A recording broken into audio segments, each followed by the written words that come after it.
We're back on Country Pocket on WUSB with Mallory Chipman. The new album is Songs to a Wild God. The song you just heard is called Mythic Time.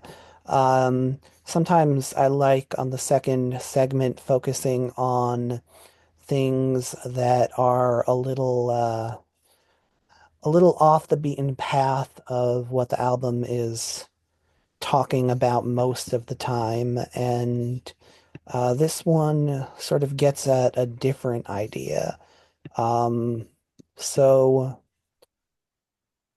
so what is it like not being all that familiar with your family's history? It's an unusual experience in some ways. I definitely remember even in the first grade, when I had to drop a family tree for my school project, not being able to fill in half of it. My dad's adopted, and only recently was connected to one half of his biological family when he turned 50. And so I'm sure it was even more of an interesting kind of homecoming experience for him personally, being the child that's gone through that. But even being one generation away from that, it's always left me with questions. And that's sort of where I sourced Mythic Time from, is when my dad made that connection with his family and learned where they immigrated from, and that is Slovakia in this case. It led me to trying to connect to a little bit more of what might comprise the culture and traditions of that place, through myths and legends, folklore, recipes, things like that. Because it turns out by the time he met his biological half siblings, his father had just passed about 6 months prior. So he never got to actually speak to his father, who was the one who came here. Um, but it's interesting the ways that things like folklore are so timeless, in that we can still find a lot of connection to some of the values and traditions of a place through those means. Yeah, that's quite a story. You talk in the song about looking for footsteps to follow and tools that just seem to fit you. Um, so what was your response to that folklore, that injection of culture? I would say that most tangibly, it was a mortar and pestle that I received in and around that time. Um, and I was finding mirrors of that in some old Slavic folklore where mortar and pestles show up, in the original Baba Yaga story, and in old recipes and herbal traditions. And so that's sort of where I actually first put my hands on the tool and went, okay, well, I'm gonna use this and actually go back and make some old Slovak recipes and kind of get my hands in it in a more tangible way. And also, again, drawing the parallels there where that showed up in stories, um, as well. It was really interesting way to bring that into sort of an embodied life experience rather than just keeping it on the page. Yeah. You so you never actually got to learn about your family's history though, just the Canadian portion of it. Mostly, yeah, that's right. Once my family came here, um, the children of that family converted to Mormonism. And in that faith, it very much is sort of um, more rooted in its own history from the Mormon pioneer front that was started in southern Alberta in this case. And so that's sort of the connection familially that that side of my family has held on to, and they know less about sort of the quote old country. And as somebody who isn't connected to that faith personally, that's I think partially why I've sought to look back a generation further, to where the parents came from prior to converting to that faith. So I just want to bring all the ideas back around.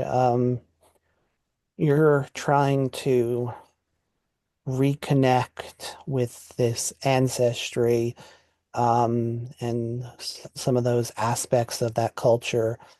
Um, how can people reconnect to our ancestry of being so tied to the natural world?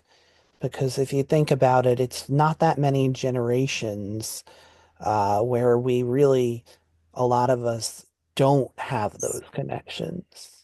Sorry, just give me one. I think that that's a really pertinent question, and I think that that is exactly the question that I am seeking to answer with this record. Um, in that this is a place wherein all of us come from, and where we do all have ties to, and it, in a sense, we are all the we are all future ancestors, and we are also kind of children of the land and environments we come from. So I hope in the same way that people feel curious about maybe their own backgrounds, connections, traditions, responsibilities to carry those on, we also can apply those same values to the land from which we come and the environments that we call home, so that we do have those same environments richly flourishing for generations to come. That is certainly the hope. At the end of the album, you invite people almost to come on over, come to the wild country you call home. Um, what what is the reason for wanting people to see it? Well, part of me has always thought if folks could see it with their own eyes, they would feel the same way I do about this place being um, sacred and worth protecting. And I know that I'm not alone in feeling that way about the place I happen to personally call home. And I'm sure many people feel that way about their home environments. I find that oftentimes, as someone who travels a lot for work, I'm constantly kind of reminded of how much I value the vast, open, wide spaces of the prairies that I think a lot of people often find to be boring flatlands when driving through, but you gain a different appreciation for it.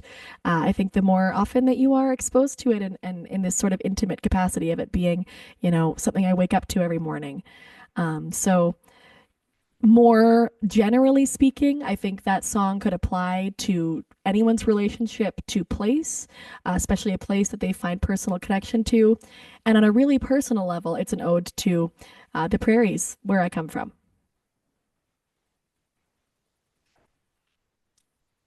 Yeah. Um, any one part about nature that just stands out to you as the thing that draws you in most? I think that rivers are really what I find most kinship with. I've always lived in communities with rivers running through them, and so that's always a place that I just feel like if I ever need clarity, go down to the river and I'll find it there. All right. Mallory Chipman, thanks so much for coming on. I like to close the show by inviting my guests to choose a song. Um, Only rule is you can't have had anything to do with it, at least in terms of the original creation of it. So choose a song for me that, invites you to that wild place. Mm. I think I'll pick a tune by another Albertan artist. This is by John Wart Hannam, and it's called Church of the Long Grass. All right. Thanks so much for coming on. Thanks, Trevor. Thanks for having me.